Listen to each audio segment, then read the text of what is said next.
Oh, light as a feather, stiff as a board. Oh, spooky. Welcome. Oh, my God. Bienvenidos. Yate. My name's Joshua. I'm trying this out. I think I'm going to call the podcast Sonderist. What do you think about that? You're calling it what? Sonderist.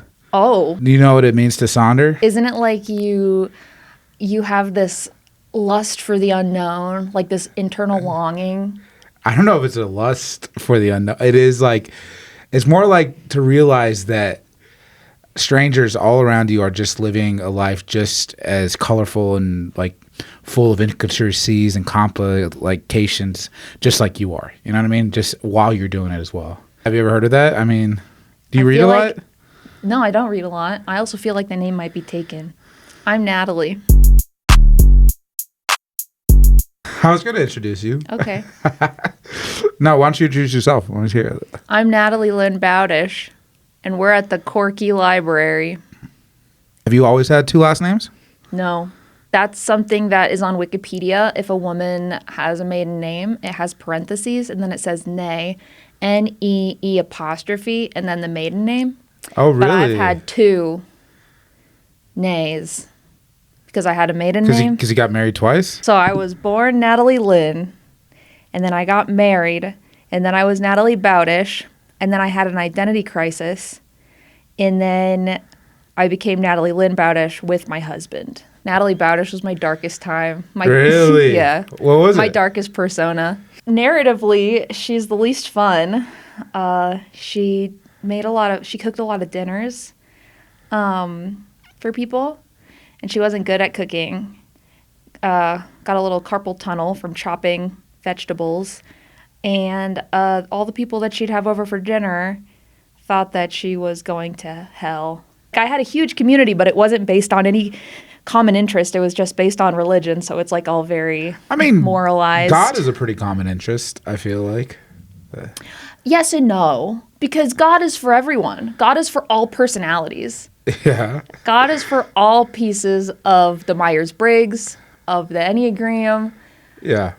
But now that I'm in the comedy community, I'm with so much more people that I can relate to. Would you ever do Christian comedy? For the money. Specifically, not even clean comedy, like Christian comedy. I mean, Christian comedy has to be clean, but like doing stuff about like religion that for Christian audiences. No? No. Been there, done that. Interesting. Would you? Would you? 100%. Why haven't you yet? It's hard. It's one. I don't go to. My dad's Catholic, converted as an adult. My dad's doing that right now, actually. Yeah, it's a very like theologian move. You know what I mean? My dad was more in it for the demons. Oh yeah. The demonology of it. Yeah. So, also that. We got demons and saints. You know, there's a lot more. It's a lot more like comic booky. You say we. Huh? You feel Catholic? I've converted. I converted in boot camp. Oh. Yeah, it was one of those like, hey, you might die soon, so here's your first communion, your baptism, your confirmation. Oh, that's good. And your first confession. We did all four. Wow. There's like 7 sacraments. I'm a bad Catholic. Well, one is marriage, so you're not there yet, and not then one yet. happens. And we're not getting married in the church either, so that we won't be taking that sacrament. So like, we'll be married, but we won't be married in the church. It might still count as a sacrament. But also the divorce will. Do you have a Catholic name? Yes. Ignatius. Wow. Ignacio. I actually put Ignacio instead of Ignatius. Of Loyola. Yeah. Wow. So you know the Enneagram then? I not as well as I should. Yeah. Oh, God. I wish I knew less about it. Really? Yeah. What do you know about it? I know enough that I feel like I know everybody's type, and then when they tell me their type and I know that they're wrong, it puts me in a terrible situation where I just have to change the subject. That sounds like the Spirit working through you and calling you to, That's really ministry. sweet. Do you believe in God now? No. No? No. What do you think happens when we die? I think my brain stops working, and then I become part of the bigger organism of the earth. And the consciousness of that. I think that I'm also a part of it right now. I mean, you would have to be, right? Consciousness can be relative. Yeah. And that we're relatively so big, and then we're also relatively so small. And so I think that consciousness is relative, and I'll feed the earth, I guess. Yeah, I mean, But I think I'll also participate in post-death. in the activity of being the earth's organism as much as I'm participating. Do you believe now. we're decaying and regenerating right now constantly? And Well, maybe you are. You are as well. I mean, yeah. I mean, so many of your cells die every day. My cells? Hey, let's throw some. Yeah, yours. Wow, Yeah. a man telling me what my cells are doing. Okay. That's just a fact. All right, facts don't care about your feelings. All right. A man telling me how my body works. Okay. Yeah. Yeah. You know the G-spot's named after a man? Like he found it. Was it Gary? Yeah. No. Gerald? No, he put his last name. What is the last name? I don't know, like Gasparov or something. I don't care. I don't care about the guy. Who cares about the guy? Wow. But I just think that's really like there's no part of the female anatomy that is named after a woman. It's really stressful. The history of women's anatomy is stressful, and that all these procedures have no anesthetic. Like a mammogram? Like a HSG and an SHG, which is where they shoot ink into your cervix and then it goes into your ovaries and then shoots out your ovaries into who knows what of your guts. Wow. Yeah, I didn't know that there was like an exit that wasn't the fallopian tube on your ovary, but there's exits. Does it leach out? Yeah. Okay. And so I've had that done a couple times. A and it couple was times. Crazy painful. Are there any like women OBGYNs that are like trying to change the procedures and how they're done? I hope so. My time being in these leftist circles, I find that a lot of people find being an organizer and working for like human rights, workers' rights, it's like that's their thing. They want to go to marches. They want to organize. That's like what gets them going. And it's like, I love that for you, but I like making people laugh. And I love when those things can intersect. But It's true, they can. They can, and they do. You want to be a mayor one day? I don't know about a mayor. It only takes 300 votes. Did you know that? To run? Yeah. I like policy, and I like affecting policy. Do you know how many votes it takes to get on city council? Are you talking about signatures? Yeah. Like, yeah. I don't know. How many? 100. 100? Yeah, it's not a lot. No. I don't believe people would believe in me. You know what I mean? Like, the other part of American politics that's so frustrating is that not only do you have to have a good understanding of policy, but what's arguably more important is getting people to believe in you and vote for you, you know? I don't know. I feel like in the time of the digital age, it's easier to spread your message, and I think that we should fight power, and I don't think that we should have a mayor that was a millionaire, and I don't think that money should dictate all of these things. And I feel it doesn't bug me that he's a millionaire at all. Yeah. Yeah, does it bug you? Yeah. Yeah. Yeah. I don't want the country to be run by people that don't get the struggle. It feels a little self-serving too, and we all do it. We all try to like change, especially if you're going onto something that is going to get a lot of ears. You try to change what the narrative is to suit your interests, and sometimes people do that to further themselves. Sometimes people do that to further a message, to make sure that the message is, you know. But I don't know. I remember hearing about it. I was like, it's good Lisa is continuing her platform, and I hope she gets a real shot at getting the mayorship, even though I probably won't vote for her. You know what I mean? But it's like, it's so important that voice not only is like heard, but like, I don't know, somebody with credentials like her is saying it. You know what I mean? It sucks to sort of put yourself out. You're experiencing it right now, like at work.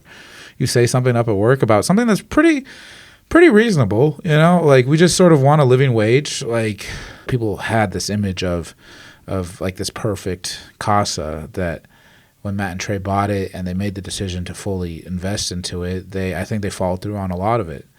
And something that brings it to life, and the thing that I think brings it most to life, is the entertainment staff, like the divers and the actors, and the fact that we get paid the least it's. Well, no one knows about it. No one knows we get paid the least. Everybody thinks that we all get paid $30 an hour because that's what it was advertised as, and all the menus say all tips divided among employees, Which is not true. Well, it is true because if you zoom in, all tips get divided among employees. It doesn't say all employees. It's just like a simple dyslexia thing. Like you read it, and then you put in all. Yeah, the and my family read that. They were like, "Oh my God, that's so cool! You get the tips too." And I was like, "Where does it say that?" And then Oh wow, yeah, we don't. Why'd you apply to CASA in the first place? I was unemployed.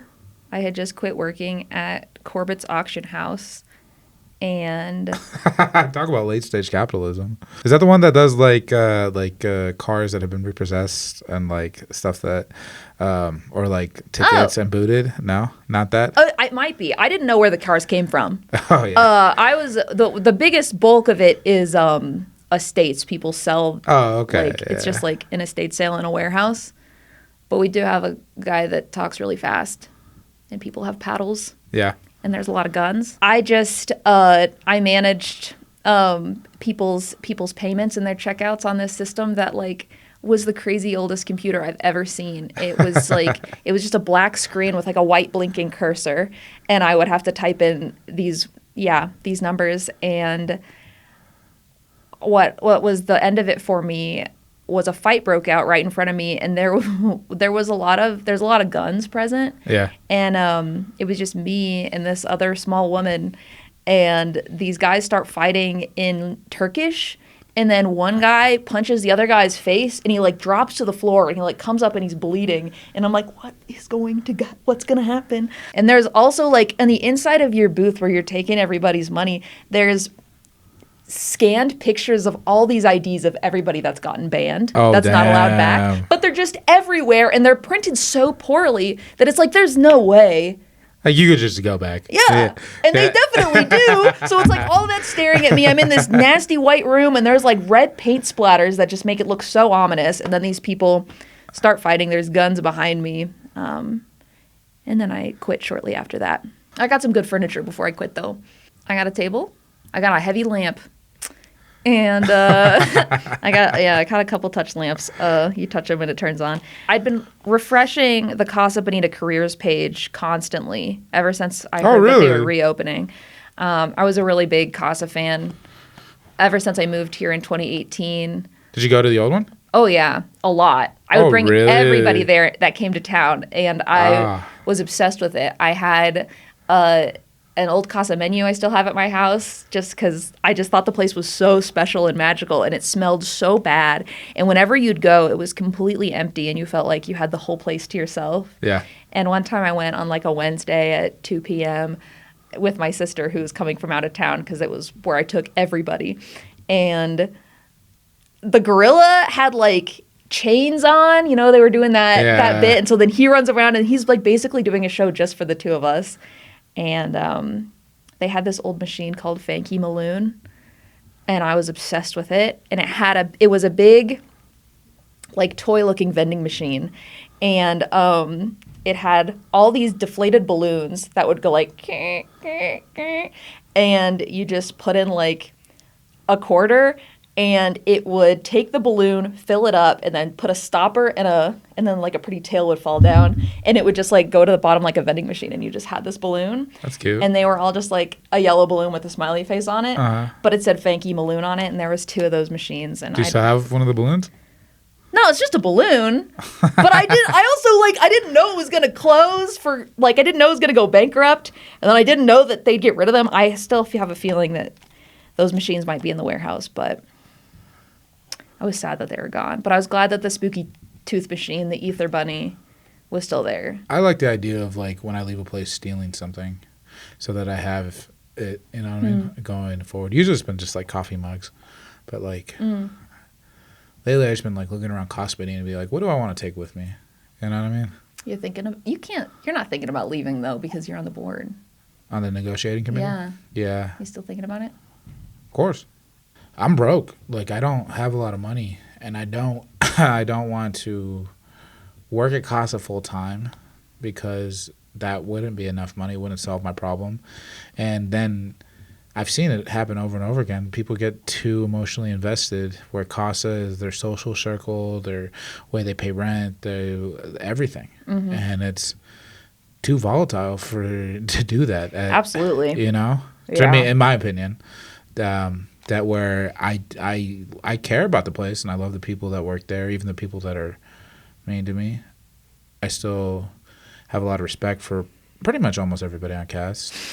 I mean, I respect everybody as a human, obviously, but respecting them as a performer, I think, can be different. That's so true. It's a big deal to me to try to, the big goal, like if I do this, I'll be able to leave, like, scot-free, in my mind, is going through that first negotiating contract. And so that's the goal. Which is what? Going to clock in at 18 months, maybe? Yeah. If it's pretty casual. God. You ever thought about teaching? Teaching what? I don't know, economics? I'm not a very good economist. Economics, the dismal science, the first social science.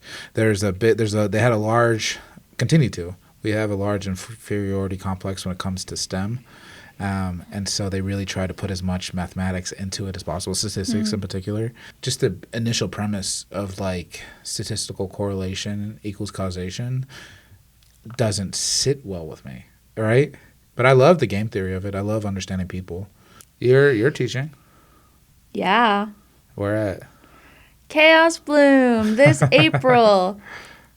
I don't know how much the class is. $150. Come learn improv. You just threw $150 out there? Yeah, from me. 6 weeks. I'm so excited. Yeah, I'm really hyped about it. Well, I've been shadowing, because Chaos is very particular about our curriculum. Oh, you don't say.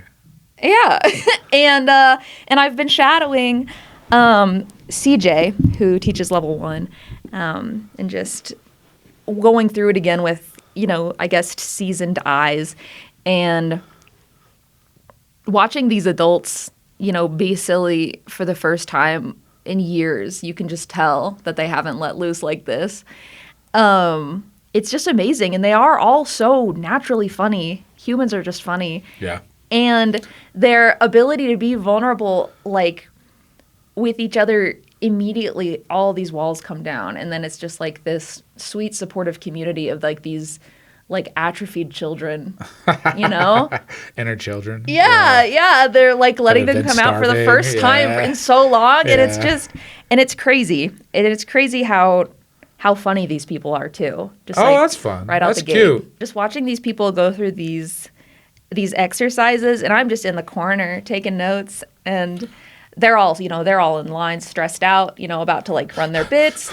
And so the only person that's really watching anything that's happening is, like, me, because CJ's teaching, they're acting or preparing the things that they're going to say in their head, even though they're supposed to improvise it on the spot. And so I'm the only one laughing, and my laugh is like a shriek, my squeak of a laugh is, like, echoing through this place just alone, and they're all just, like, and they're also all at that place where they don't know why I'm laughing. Like, they don't know why they're funny yet. Oh, they think you're laughing. Some of them think you're laughing at them, as opposed to, like, what they're doing. I hope not.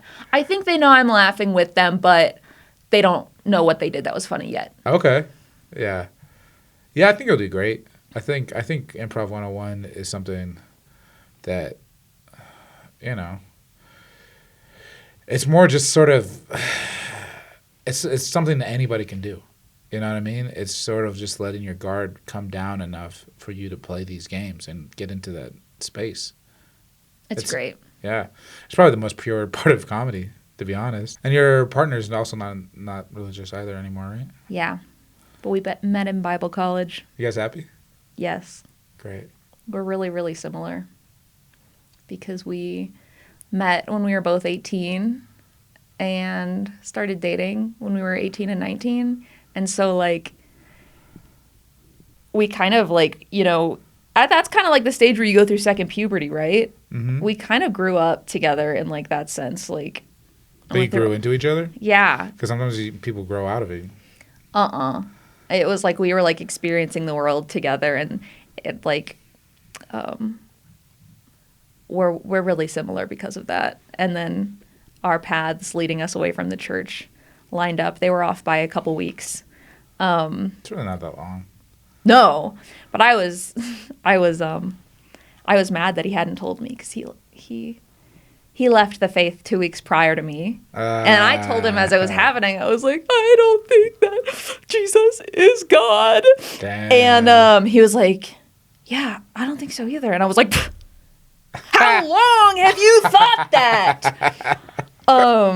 He's like, I don't know. I just didn't want to say it if you. Yeah. So I mean, it is, especially if you. That's how you guys met. You guys still date each other? Do we still date each other? Uh-huh. Yeah, we have a lot of fun. Because here's what can happen is like you guys become just roommates, or like best friends, but like it's the dating, the romantic side sort of can. No, that's awesome. We play video games. We play board games. We're really competitive about board games. Beautiful. And then also he got into comedy because of me, and so now he does improv, and the theater has opened their arms to him, and now Are you jealous of that? I was at the beginning. I was a little protective over it at the beginning, but now I'm just rooting for him, and because it was one of those things where he's a software engineer. He was homeschooled, but like in a good way. So he's like a genius, right? Okay. And it's kind of like it is a weird sort of like sibling thing where it's like a competitive, right? And it's like he's always better at me than this, or like you find new things, and then it's like he's always just a little bit better at me than this. And so then when I found comedy and I was like really good at it, I was a little bit nervous, but it didn't turn into something where he was better at it than me. Also, like comedy is subjective. You know what I mean? There's people that are like better than other people, but like, Everybody's funny. I don't believe that. You keep saying it. Some people are just everybody. I think humor is universal. I think we all sort of like it unites us. I don't think everybody has the ability to express themselves in a way that make other people laugh and find that humor. But maybe that's just my internalized stuff. Is that my phone? So your phone? Maybe my phone. Oh, okay. Chaos has a bunch of house teams, but like a couple times a year we do a house team mashup, so all the house team members get switched up together. I like that. But it's also a thing where Amy, the theater director, handpicks who she wants to see play together, and I just knew that she was going to put me and Tyler on a team, and because we never get to like play together in shows, pretty much, and so we got to do that, and we got to have like 3 or 4 scenes together, and they were just so fun. And like afterwards, everybody was like, "Yes, you too." Like we were just cute as hell, and it's really fun getting to have the same hobby, I guess. Again, that is great, especially if you're gonna put so much of yourself into it. But he's not doing any stand up, right? No, he's not interested. And you're barely doing it. Yeah, I get tired of saying the same jokes. Write new ones. Improv is so fun. You just say, like, the jokes just come and the funny just comes and the people laugh, and then it's just like, why would I sit and write at home to write these jokes that I'll only get to enjoy saying like 2 times, but then also get paid a tiny bit of money. When I watch some improvers do stand up, it's like there's these moments when they say something that either has gotten a laugh in the past or like they feel like would get a laugh like at a regular improv show, and the audience is just silent and they're shaken, Wouldn't that happen to anybody? No, some people react to it differently. Like knowing how to bomb, knowing how to like address a bomb, or knowing how to like even just like. Because, like, I'll tell you this much. I did a show last weekend up in Evergreen, and I was talking about ass eating, and they hated it, and I wouldn't stop talking about it, and they would laugh. People would laugh. People would laugh, like, I don't want to say involuntarily, but they like, there was, like, one of those, like, it's an older crowd, and like everybody knows each other, and so like they like, even if they think it's funny, they don't want to laugh, but then sometimes they just can't control it, and then they laugh. I love that because it's like I'm doing that to you. You know what I mean? It's like I'm this is so funny, and it's making half of you angry, and the other half of you are laughing because you can't stop. You know what I mean? Like, you don't want to laugh, but I'm making you laugh. Like, That is a unique stand-up thing. yeah, it's hard. But I do think that it's, I think you haven't seen enough improv if you don't think the deep belly laughs. Like, it's, I've seen a lot of there's improv. it's like a crescendo. Like, the way that it ends, like, when you see good improv, I've choked laughing. Like, yeah. I mean, I've seen it at, like, SF Sketchfest, and, like, I don't know, just maybe I'm wrong, but I think the ceiling is lower. I do. And plus, you're sharing it with everybody, and there's a beauty to it, but it's like, this isn't your win; it's your team's win. So, you know, stand up can be so toxic, and it could be so not present sometimes. Yeah. Improv is like, you have to be present, one for the scene and two for the audience. You know, I've also put so much into it. You know, no one's gonna care about this as much as I do, which is fucking good. Like, if you don't care about it yourself, then what are you doing? Like, get out of performance. I don't know why I'm yelling at you. Are you? No. Okay. I don't know. Do you want to do stand up? I don't. If you like stand up, I want to help you.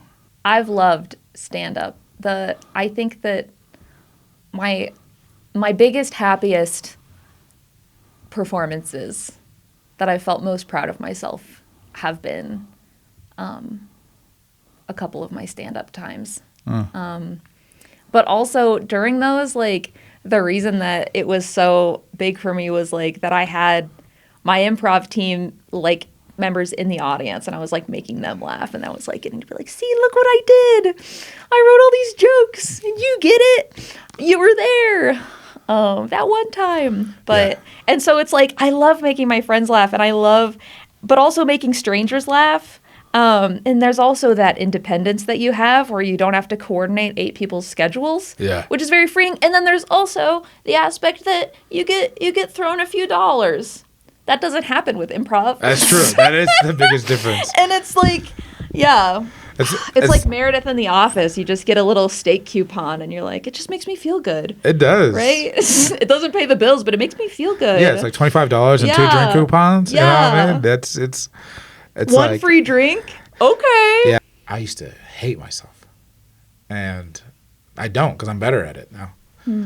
The hate works. Everybody, use your anxiety and your self-hate to your advantage. If you take one thing. And it's caused by your sin. So keep sinning. It's working. Natalie Lien-Bowdish.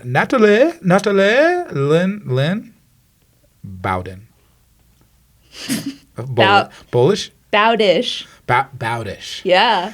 Natalie Lien-Bowdish. Thank you so much for coming on. Wow. What? That was a great way to pronounce my name. That was great. I've been Josh Emerson. See you later.